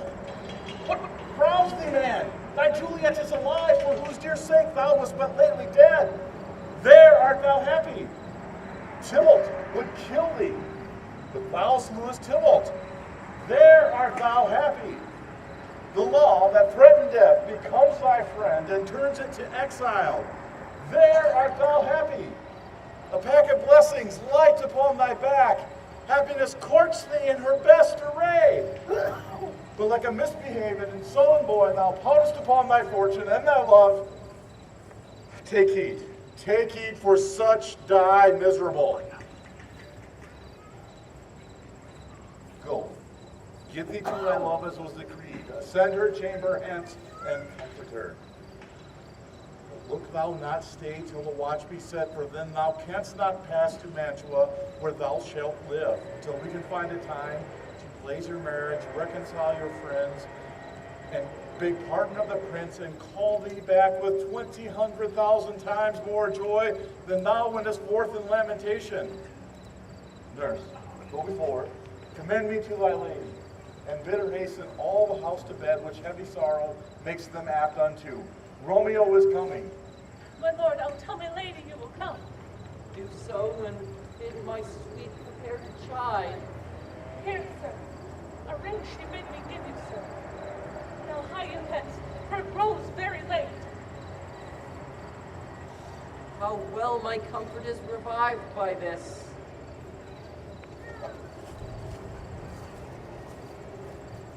Oh, it's very late. She'll not come down tonight. I promise, but for your company, I'd been in bed an hour ago. These times of woe afford no time to woo. Madam, commend it to your daughter.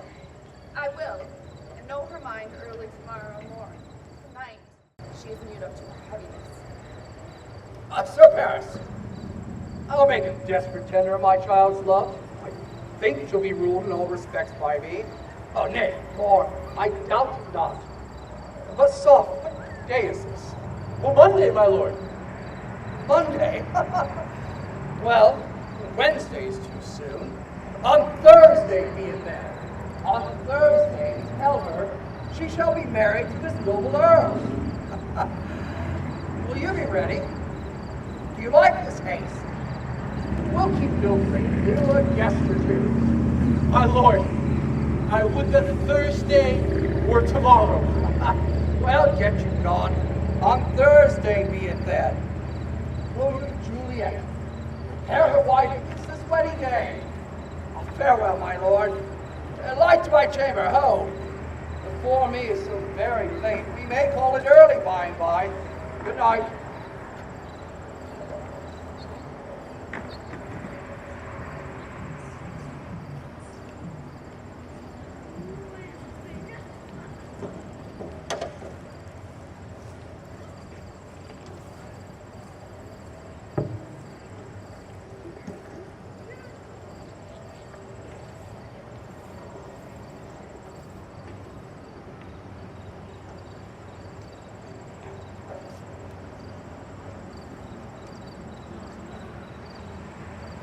Gone. It is not yet your day. Who is the nightingale? Not the lark, the piercing, beautiful hollow vine. Nightly she sings on yon pomegranate tree. Believe me, love, it was the nightingale. It was the lark, the herald of the morn, not the nightingale. I must be gone and live, or stay and die. Yon light is not daylight. I know it, I. It is so meteor that the sun exhales to be to thee as a night torchbearer, and light thee on thy way to Montauk. Therefore stay yet. Thou needst not to be gone.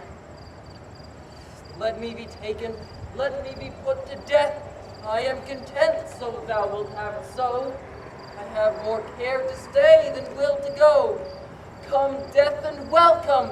Juliet wills it so. How are you, love? It is not yet day. It is. Hie hence. Be gone away. It is the lark that sings you out of tune. More light and light it grows. More light and light, more dark and dark your woes. Madam, nurse, your lady mother is coming to your chamber. The day is broke, be ready to look about. Then window, let day in and let life out. Farewell, one kiss and all descend.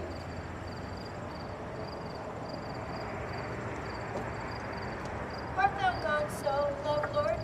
I must hear from thee every day in the hour, for in a minute there are many days. Oh, by this count I shall be much in years ere I again behold my Romeo. Farewell. Oh, think'st thou we shall ever meet again?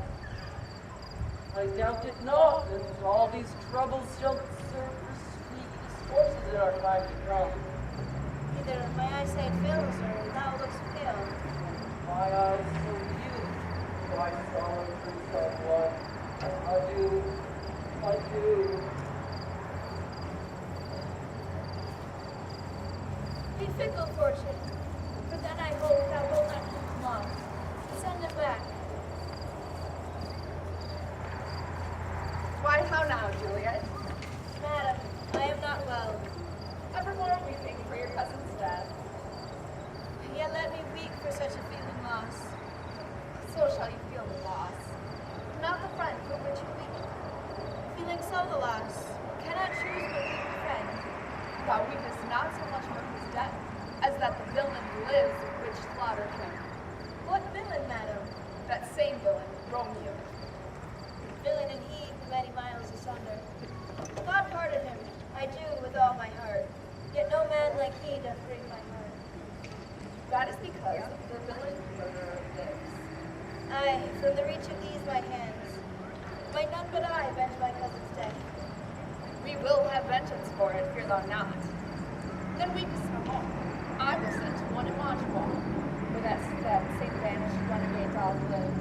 Shall be on such an unaccustomed ground that he shall soon be tilled. And then I hope thou wilt be satisfied. Indeed, I never shall be satisfied till I behold him dead. Now I bring thee joyful tidings, girl. Joy comes well at such a needy time.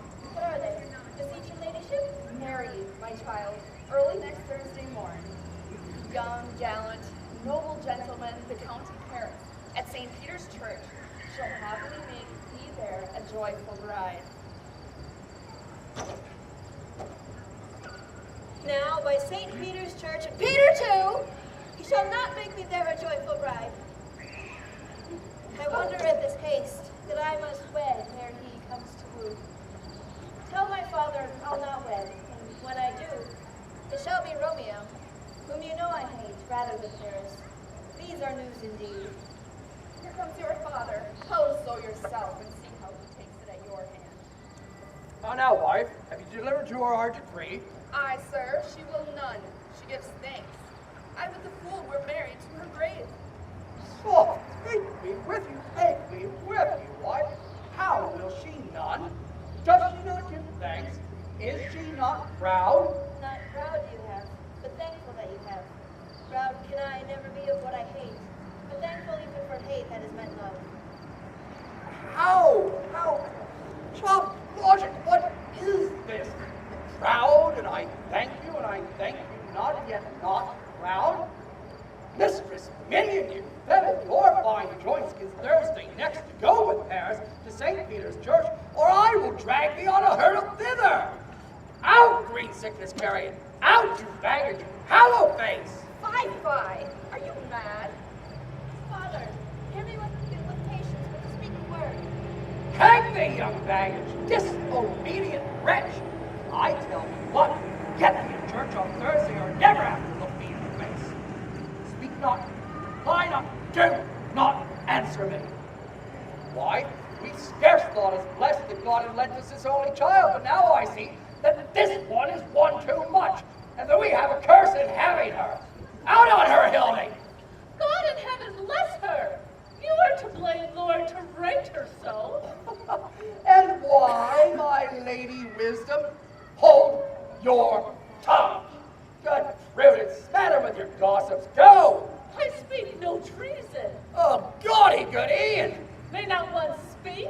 Peace, you mumbling fool! Out of your gravity or a gossip over here we need it not. You are too hot. God's bread, it makes me mad. Day, night, hour, time, work, play alone, in company, still hath been my care to have her matched. And having now provided a gentleman of noble parentage, to answer I will not wed, I cannot love, I am too young, I pray you pardon me. But, and you will not wed, I will pardon you.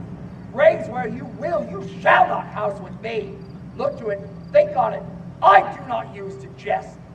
Lay hand on heart, advise. Thursday is near. And you be mine, I will give you to my friend.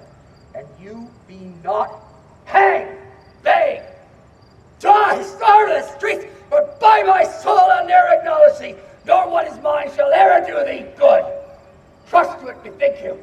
I'll not be forsworn. Oh, sweet my mother, cast me not away. Delay this marriage for a month, a week, or if thou wilt not, make the bridal bed in that dim monument where Tybalt lies. Speak not to me, for I have done with you. Oh, God. Oh, nurse, how shall this be prevented? Some comfort, nurse.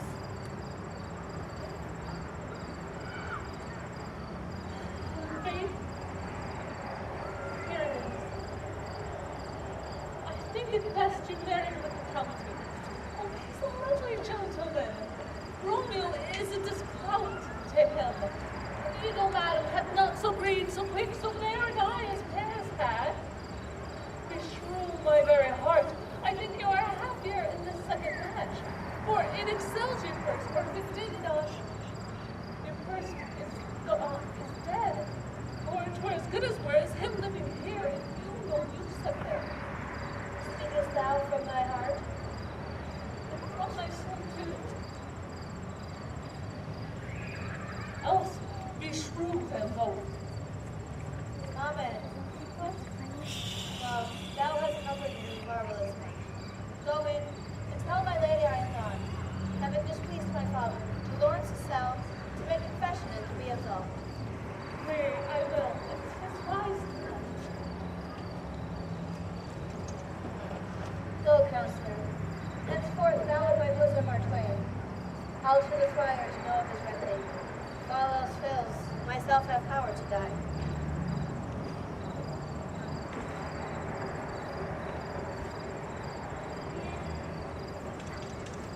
On Thursday, sir, the time is very short.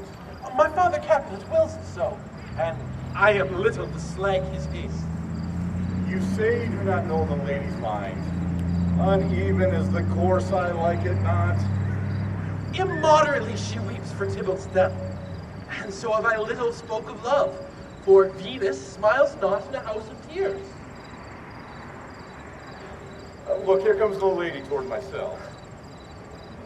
Happily met, my lady and my wife. That may be when I may be a wife. That maybe must be love on Thursday next. What must be shall be. That's a certain text. Can you make confession to this friar? To answer that, I should confess to you. Are you at leisure, Holy Father, or shall I come to you at next? My leisure, pensive daughter, serves me now. My lord, we must entreat the time alone. Juliet! On Thursday early will I rouse thee. Till then, keepst thou his holy kiss. Oh, shut the door. And when thou hast done so, come weep with me. Past hope, past cure, past help. Oh, Juliet, I already know thy grief. It strains me past the compass of my wit. I know thou must, and nothing may peruke it. On Thursday next, be married to this county. Don't tell me not that thou hearest of this, unless thou may tell me how I may prevent it. But in thy wisdom, thou can afford no help. Call my resolution wise, and I'll help it presently. Hold, daughter. I do spy a kind of hope. If, rather than to marry County Paris, thou hast the strength of will to slay thyself, then it is likely thou wilt undertake a thing like death to chide away the shame, that copus with death himself to escape from it. Oh, bid me leap, rather than marry Paris, from off the battlements of yonder tower, or bid me go into a new-made grave and hide with a dead man in a shroud. And I will do it without fear or doubt, to live an unstained wife to my sweet love. Hold then. Go home, be merry, give consent to marry Paris. Wednesday is tomorrow. Tomorrow night, look that thou lie alone. Let not the nurse lie with thee in thy chamber.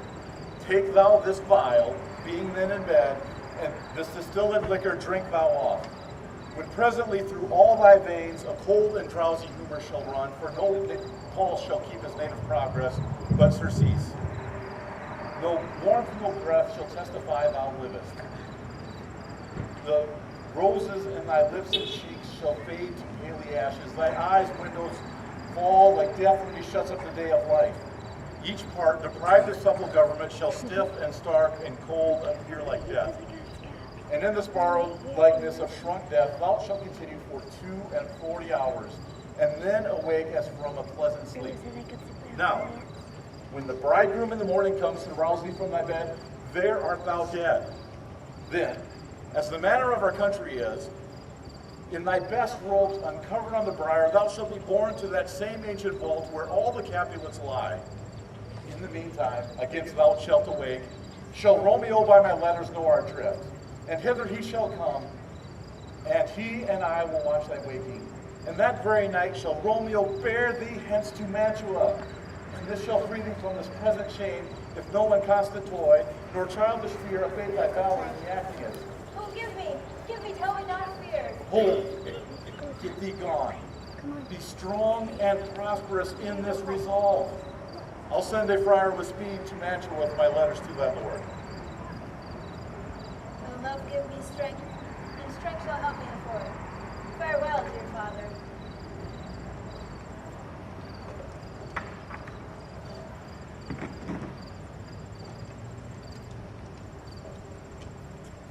As many guests invite as here are ready. Here she comes from stripped with Mary, look. Now, my headstrong, where have you been gadding? My friar learns his self, for I have learned me to repent the sin of disobedient opposition, and am enjoined to fall prostrate here to beg your forgiveness. Pardon, I beseech you. Henceforward I am ever ruled by you. Oh, send for the county. Go, tell him of this. I'll have this thought in up tomorrow morning. I met the youthful lord of Lawrence's side, and gave him what determined love I might, not overstepping the boundaries of honesty. Why, I'm glad on it. This is well. Stand up. This is as it should be. Oh, let me see the county. I'm married. Go, I say, and fetch him hither. Nurse, will you go with me to my closet for holy source of needful necessary for tomorrow? No, not till Thursday. There's time enough. Go, nurse. Go with her. We'll have a church tomorrow. We'll be short in our provisions. 'Tis now near night. Tush. I'll stir about, and all things shall be well, I warrant thee, wife. Go you to Juliet. Help to deck up her. I'll not to bed tonight. Let me alone. I'll play the housewife for this once.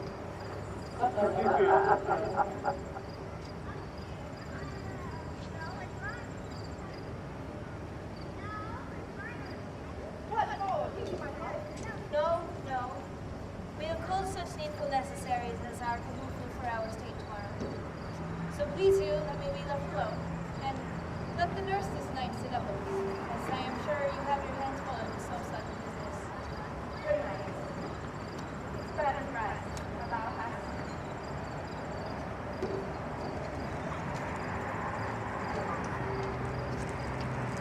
Farewell. God knows when we shall meet again. I have a faint, cold fear thrills through my veins. It almost seizes up the heat of life. I'll call her back then. Nurse? What shall she do here? My dismal needs I must act for. What if this mixture do not work at all? Shall I then be married tomorrow morning? No, no, this shall prevent that. Lie down there. How if, when I am laid into the tomb, I wake before the time that Romeo come to redeem me? There's a fearful point. Shall I not then be stifled in the vault, to whose foul mouth no wholesome air breathes in, and there die strangled ere my Romeo comes? Or if I live, is it not very like the horrible conceit of death at night, together with the terror of the place? Is it a vault, an ancient receptacle wherefore these many hundred years my ancestors have unpacked? Oh, shall I not be environed with all these hideous fears, and there play with my kinsman's joints, and pluck the mangled tittle from his shroud, and with the great kinsman's bones, as with a club, dash out my desperate frames? Oh, look! Methinks I see my cousin's ghost seeking out Romeo, that did spit his body on a rapier's point. Stay, Tybalt, stay! Romeo, Romeo, Romeo, here's drink, and drink to me.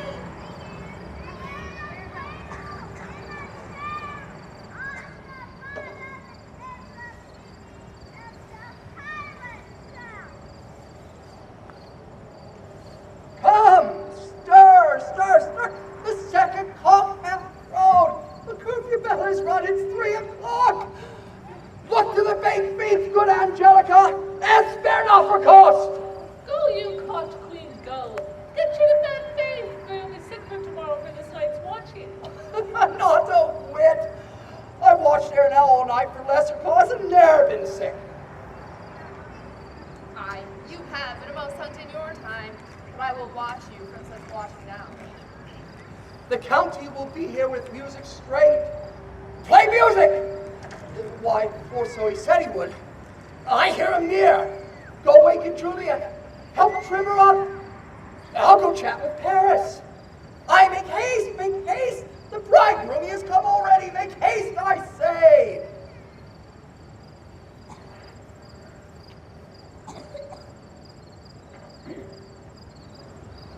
Mistress, what mistress, Juliet? Best I warrant her, she. Why, lamb, why, ladybird? Why, you slug of bed? Why, love, I say? Madam, sweetheart, why? Rhyme? What? Not a word? You take your pennyworth now. Sleep for a week. For the next night I warrant Paris has set up his rest, and you shall rest but little. God forgive me, Mary Agame. How sound she is asleep.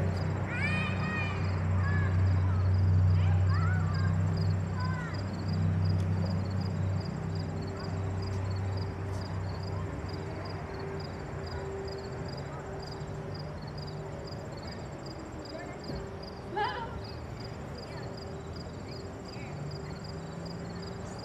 Madam.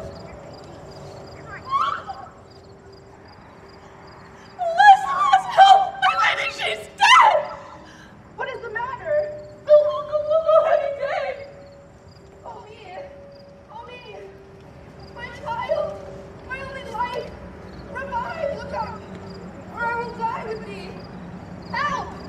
Help! Call help! For shame! Bring Juliet forth, her lord is come. She's dead! She's dead! She's dead! Elect the day! She's dead! Elect the day! She's dead! She's dead! She's dead!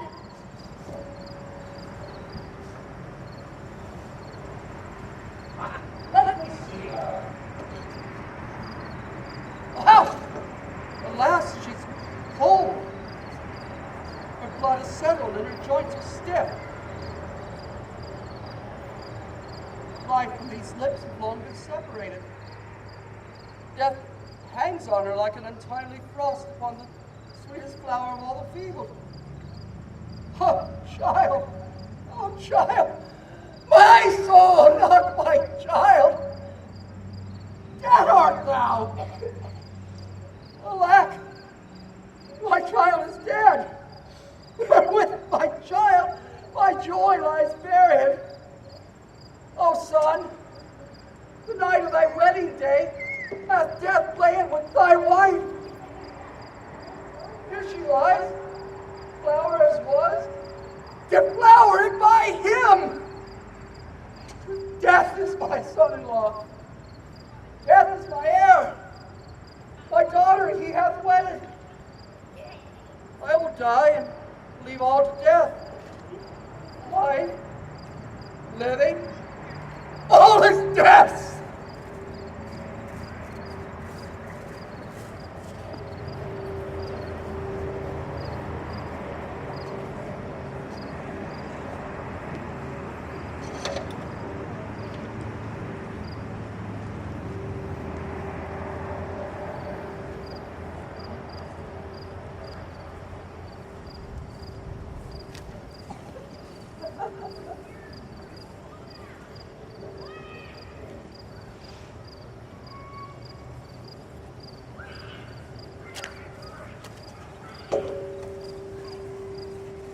I may trust the flattering truth of sleep, my dreams presage some joyful news at hand.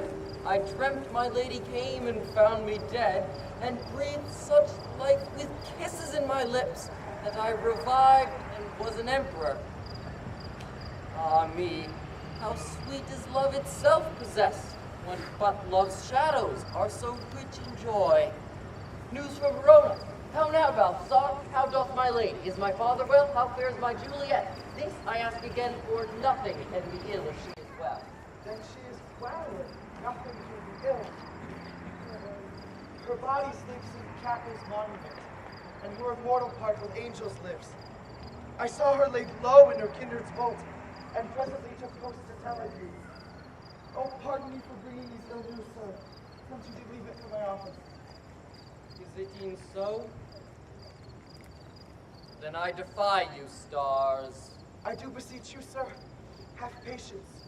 Your looks are pale and wild, and do impart some misadventure. Tush, thou art deceived. Get ye gone, leave me be. Hast thou no letters from the friar? No, my good lord. Yet 'tis no matter. Get ye gone and hire horses. I will with thee straight. Well, Juliet, I lie with thee tonight. What ho, apothecary? Who calls so loud? Come hither, fiend. I see that thou art poor. Hold, there is 40 ducats. Give me a dram of poison. Such mortal drugs I have, but much was law is death to any he that utters them. The world affords no law to make thee rich, then be not poor, but break it, and take this. My will, my poverty, not my will, consents. I pay thy poverty, and not thy will.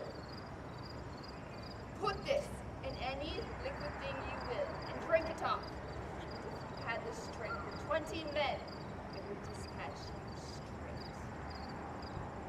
straight. There is your gold, worse poison to men's souls, doing more murder in this loathsome world than these poor compounds thou mayst not sell. I sell you poison, thou hast sold me none. Buy food and get yourself in flesh. Come, cordial and not poison, to Juliet's grave, for there must I use thee.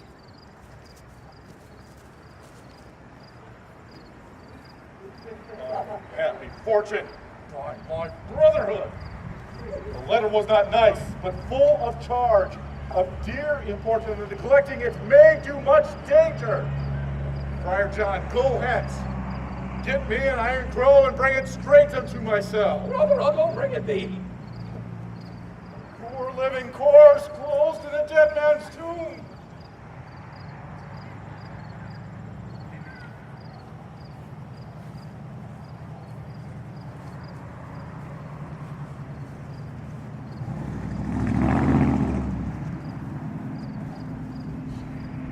Give me the mattock and the wrenching iron. Take thou this. Early in the morning, see thou deliver it to my lord and father. And this too. I'll be gone, sir, and not trouble you. So shalt thou show me friendship. Live and be prosperous, and farewell, good fellow. For all the same, I'll hide me hereabout. His looks I fear, and his intents I doubt.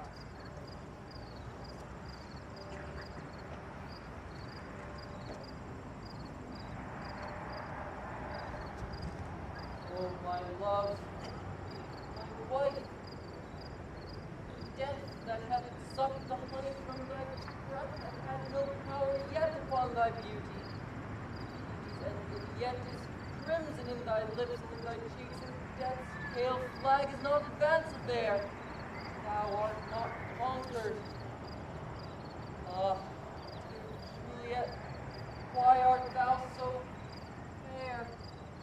Shall I believe that unsubstantial death is amorous, and that the lean, abhorred monster keeps thee here in dark to be his paramour? For fear of that, I will stay with thee, and never from this palace of dim night depart again. Here will I remain, with worms that are thy chambermaids. Eyes, look your last. Arms, take your last embrace. Here's to my love. Ah, true apothecary, thy drugs are quick, thus were they hid.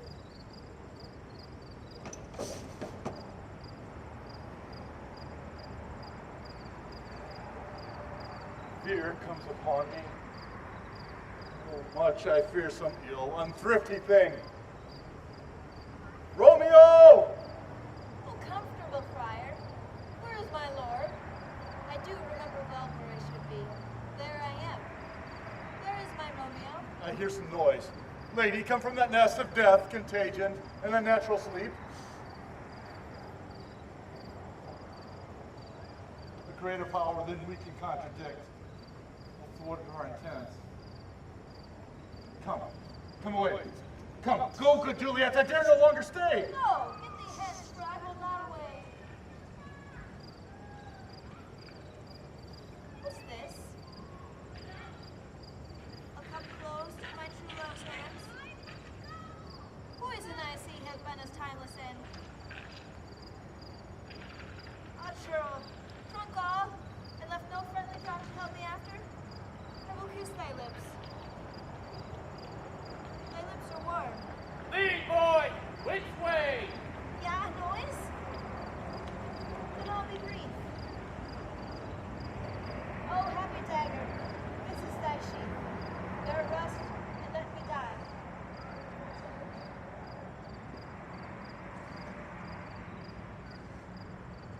There! Where the torch doth burn! Search about the churchyard where you find a catch!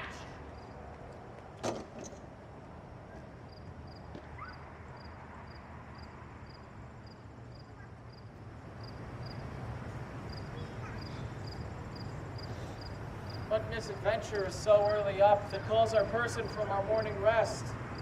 Here's a friar and slaughtered Romeo's man, with instruments upon them fit to open these dead men's tombs. Oh, heavens!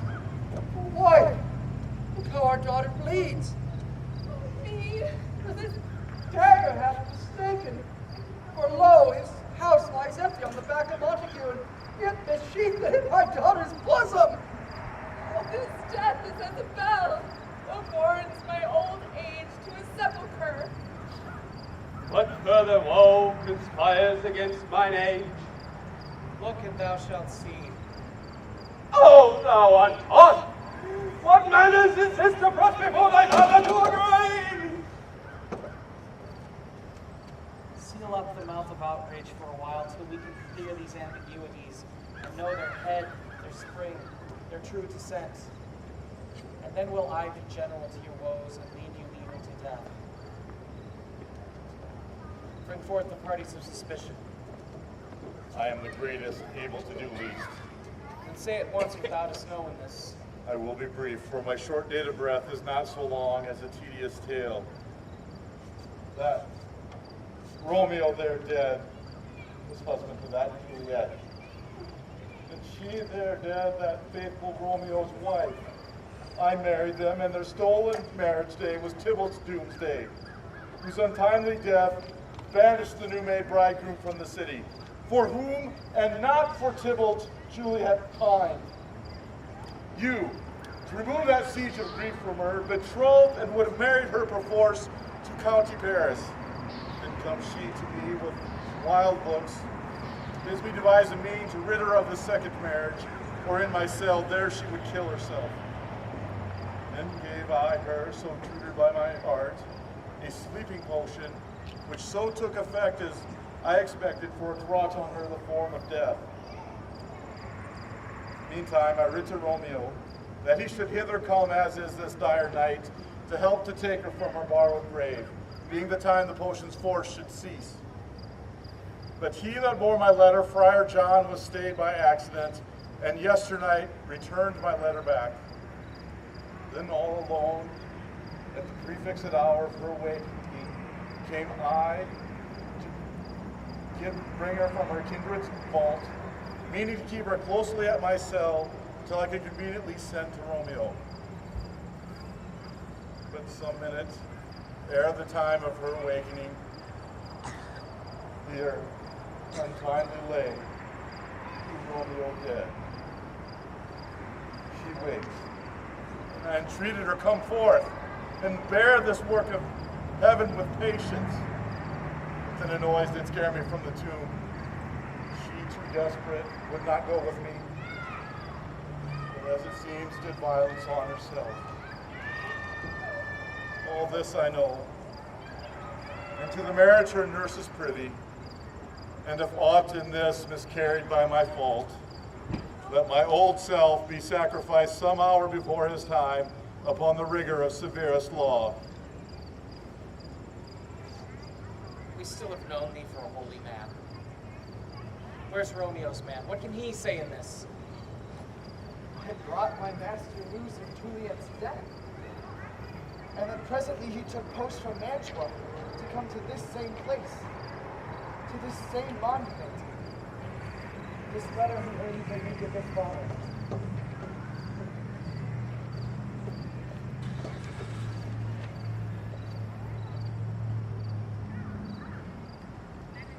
Where be these enemies?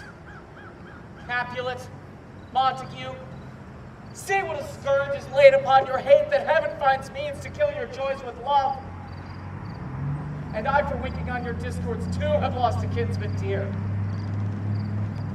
All are punished. Oh, brother Montague, give me thy hand. This is my daughter's jointure. No more can I demand. But I can give thee more.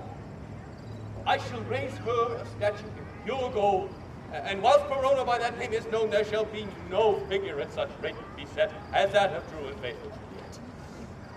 As rich shall Romeo's by his ladies lie, for sacrifices to our enmity.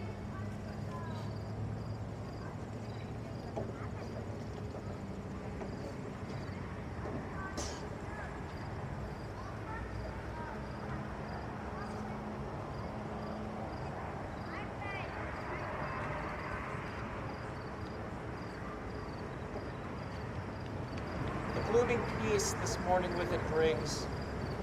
The sun for sorrow will not show his head. Go hence, have more talk of these sad things. Some shall be pardoned, and some punished. There never was a story of more woe than this of Juliet and her Romeo.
Joining us this evening, ladies and gentlemen. I hope we entertained and touched. If you support the arts in Southwest Minnesota, if you support community theater, please consider giving. We have a couple of donation baskets in the back. Please consider helping. None of us are paid for this. This is all a labor of love. Thank you very much for your help. I saw a lot of people taking photos. If you would post them on Facebook and tag the Marshall Area Stage Company, that'd be greatly appreciated. Hope everybody has a good night and have a safe trip home. Thank you very much.